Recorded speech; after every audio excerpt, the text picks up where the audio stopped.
টাকা দিয়ে সবাই ভালোবাসে না।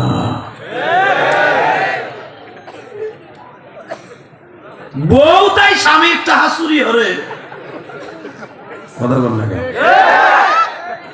পৃথিবীতে একজন মাত্র দরদি আছে, সন্তানের কোনদিন পকেটেতে চুরি করে না, সে হলো মা।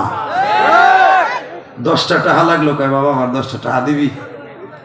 হালাকে মা জামা ধুইতে যে 20টা টাকার নোট পাইছে, এই টাকাটা ফেরত দে বাবা, তো 20টা টাকা রয়েছে। আর বউ রে 20 লাখ দেবেন, ও মেরে দিব। কথা কন না কেন? সুর সুর সুর। মহিলা যে কটা বইসে যাইব, কারণ মহিলা মাসা তো মাহফিল তো আইসে তো যাকে যাকে, কারণ আমি যাই না কই স্বামীর টাকা চুরি করা কিয়ামত পর্যন্ত হারাম। কথা বল না কেন?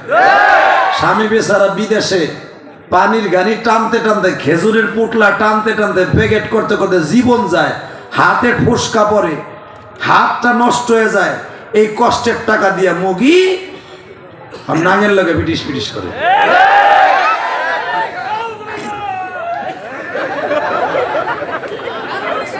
বুঝছি তোমার জানা আছে এই ব্যাপারে, বাড়িতে কিছু একটা ঘটছে। মারহাবা কর, আরো জোরে কর। কিছু মেডিসিন দিয়ে যায়, কারণ দোহার নবাবগঞ্জ জয়পুরের মানুষ প্রবাসী বেশি, এদের প্রতিটা রক্তের ফোটায় ফোটায় প্রবাসীদের ঘেরান আসে।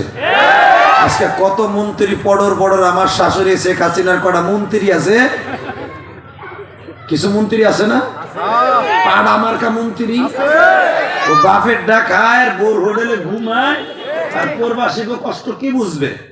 কইগুলো কামলা কামলা পাঠাইছি, আল্লাহ এদের কামলা বানাতি এর না। ও বুঝতো যে প্রবাসীদের কষ্ট কত বুকে নিয়ে এরা ঘুমায়। কথা কন না কেন? জোরে খান। প্রবাসীর কষ্ট পৃথিবীতে মা বলেন, ভাই বলেন, বউ বলেন, আমি হুজুর বলেন, পৃথিবীর কেউ বোঝে না আমার নবী আর আল্লাহ ছাড়া। বহ না ভাই, বহ দুল্লা ভাই,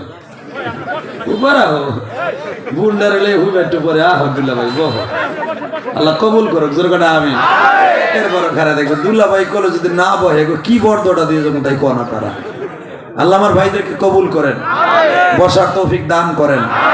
লেবার বলেন তো, যত সময় আলোচনা চলবে আপনি থাকবেন না ভাগবেন? সবাই থাকবেন?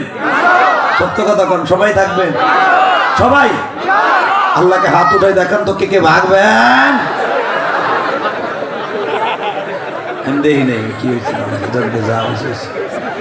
আমি জানি আপনারা কেউ যাবেন না, আমি যত সময় আল্লাহ মারে রাখবেন। জোরে কন মারহাবা। বাবা আমি আজকে প্রায় 550 কিলোমিটার দূর থেকে আইছি। মারহাবা বলেন। 550। বিমানের ফ্লাইট ছিল একটায়, সেই বিমানের ফ্লাইট আছে 2:30টায়। বিমানবন্দর থেকে মাহফিল এই মাগরিবের পরেটা ধরার জন্য মোটর সাইকেলে 2.5 ঘন্টা লাগছে আমার কদমতলি আইতে। আমার মতো একটা বক্তা মোটর সাইকেল আইয়া এই বাতাসে আমি আর আসি, আমি তো ধনকের মতো করা হয়ে গেছি। তারপরে বাবা আল্লাহ আমাকে সুস্থ রাখছেন, আলহামদুলিল্লাহ বলেন। এখনো পর্যন্ত হেনাইয়াও খাই নাই আর ওখানেও খাই নাই, পুরা টাঙ্কি খালি। তারপরও যে বইছি শুকুর করেন, যেরকম মারহাবা।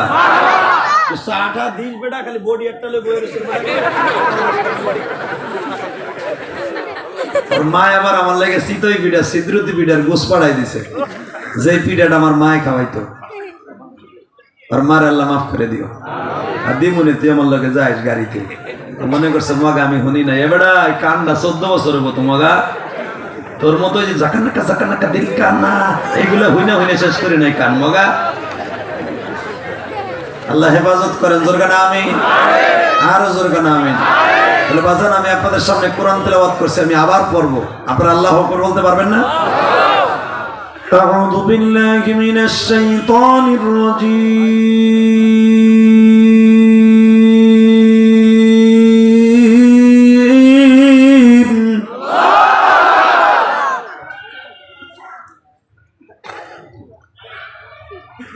বিসমিল্লাহির রহমানির রহিম।